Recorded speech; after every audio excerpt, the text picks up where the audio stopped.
আসসালামু আলাইকুম ওয়া রাহমাতুল্লাহ। ভাগ্য নিয়ে এত সুন্দর ও সুস্পষ্ট ভিডিও হয়তো এর আগে আপনি কখনো দেখেননি। ভাগ্য নিয়ে যাদের দ্বিধাদ্বন্দ্ব আছে, আশা করি তাদের সংশয় এই ভিডিওটা দেখার পরে দূর হয়ে যাবে ইনশাআল্লাহ। প্রথম প্রশ্ন হলো, জন্ম, মৃত্যু, বিয়ে এগুলো কি পূর্ব নির্ধারিত নাকি দোয়ার মাধ্যমে পরিবর্তন করা যায়? দ্বিতীয় প্রশ্ন হলো, আর যারা নিজের পছন্দ অনুযায়ী বিয়ে করে, সেই ক্ষেত্রে যার সাথে বিয়ে হয় সেই জোড়াও কি আল্লাহ তাআলা নির্ধারণ করে রেখেছেন? চলুন জেনে আসি সেটার উপযুক্ত এবং সুন্দর সুস্পষ্ট জবাব। তাকদীর বা ভাগ্যে বিশ্বাস করা ঈমানেরই অংশ। আল্লাহ এই ভাগ্য পূর্বেই নির্ধারণ করে রেখেছেন।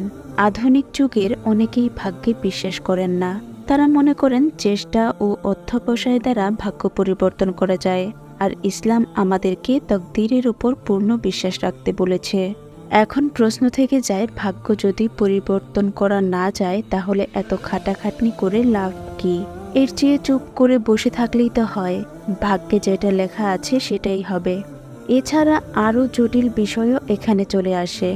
একজনের ভাগ্যে যদি অবিশ্বাসী বা কাফের হওয়া লেখা থাকে তাহলে তো সে কোনো দিনই ঈমান আনতে পারবে না।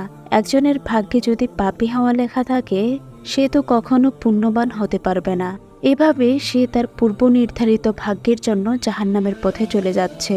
তার ভাগ্যে লেখা আছে পাপ করা, তাহলে সে তো এই পূর্ব নির্ধারিত পাপের জন্যই দোজখে যাচ্ছে। একদিকে বলা আছে আল্লাহ ভাগ্য নির্ধারণ করে রেখেছেন, আর অন্যদিকে বলা হচ্ছে মানুষ তার কর্মদোষে দোজখে যাবে। ব্যাপারটা আসলে কি? এখানে দুটি মূল প্রশ্ন। প্রশ্ন নম্বর ১, ভাগ্য আগে থেকেই নির্ধারিত হয়ে থাকলে আমার পাপের জন্য আমি কিভাবে দায়ী? এজন্য শাস্তি হওয়া কতখানি যুক্তিযুক্ত? প্রশ্ন নম্বর ২, ভাগ্য আগে থেকেই নির্ধারিত থাকলে আল্লাহর কাছে দোয়া চেয়ে লাভ কি? আমরা মানুষ এক সীমিত জগতে থাকি। আমাদের জ্ঞান খুবই সীমিত, তাই সবকিছু বোঝার ক্ষমতা আমাদের নেই। যে কোনো প্রশ্নের উত্তর আমরা আমাদের এই সীমিত জগতের জ্ঞানের ভেতরেই খোঁজার চেষ্টা করি, কিন্তু যেটার উত্তর আমাদের এই সীমার মধ্যে পাওয়া যায় না সেটা সম্পর্কে একটা ভুল ধারণা পোষণ করি আমরা।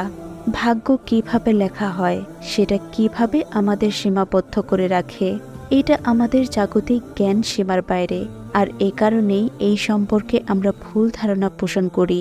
আসলে ভাগ্য কি? এক কথায় ভাগ্য হলো নির্ধারিত ভবিষ্যৎ। হ্যাঁ, এটি নির্ধারিত থাকে, কিন্তু বিষয়টি আমরা একটু ভুল বুঝি। ধরুন আপনি রাত 10টার সময় এই ভিডিওটা আপনার ফোনে অথবা কম্পিউটারে দেখছেন। আপনি জানেন না যে 10 মিনিট পরে আপনার ভাগ্যে কি ঘটবে। এমন হতে পারে যে 10টা বেজে 10 মিনিটের ভাগ্য এভাবে লেখা আছে, আপনি যদি রান্নাঘরে যান তবে একটি কাচের বাটি ভেঙে ফেলবেন। আপনি যদি রাস্তার পাশে চায়ের দোকানে যান, অনেক আগে হারিয়ে যাওয়া কোনো এক বন্ধুর সাথে আপনার দেখা হয়ে যাবে।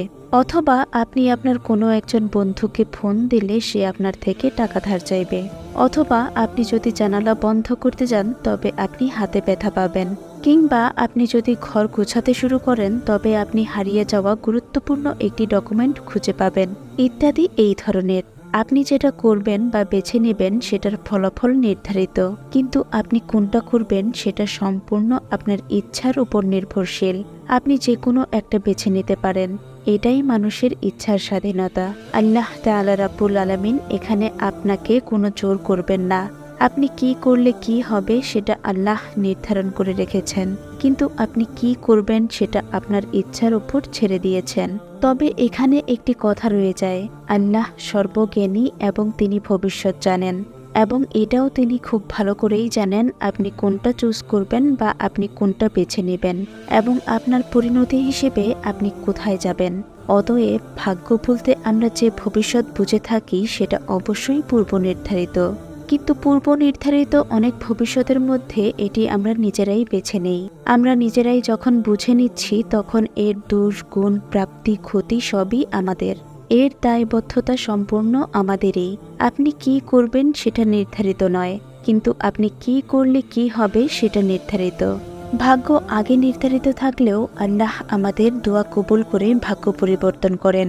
আপনি আল্লাহর কাছে কোনো কিছু চাইলেন, আল্লাহ সর্বশক্তিমান, সেটা আপনাকে অবশ্যই দিবেন।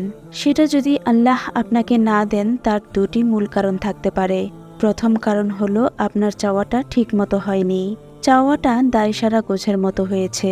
দ্বিতীয় কারণটি হলো আপনার চাওয়া জিনিসটা আপনার জন্য সুফল নয়, ক্ষতিকর, বরং জীবনে দুর্ভোগ বয়ে আনবে।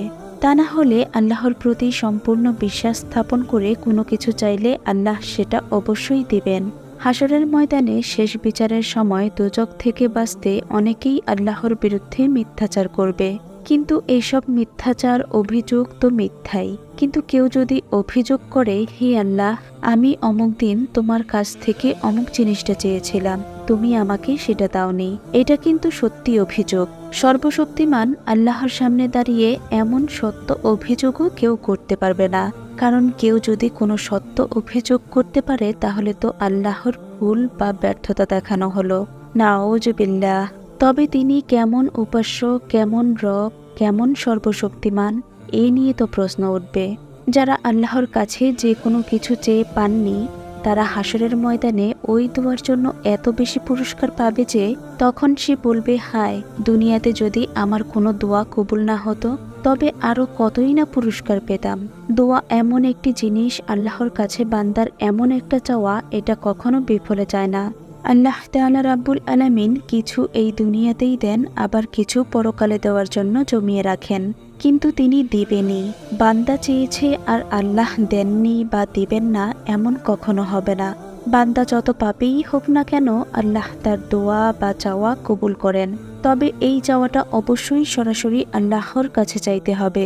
ভাগ্য হলো আমাদের ভবিষ্যৎ, আল্লাহ এটা নির্ধারণ করেছেন, কিন্তু নির্ধারিত কোন ভবিষ্যৎ আমরা বেছে নেব সেটা আমাদের ইচ্ছার উপর নির্ভর করে।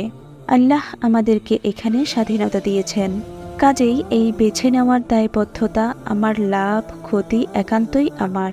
আমাদের দোয়া বা চাওয়া কবুল করে আল্লাহ আমাদের ভাগ্য পরিবর্তন করেন।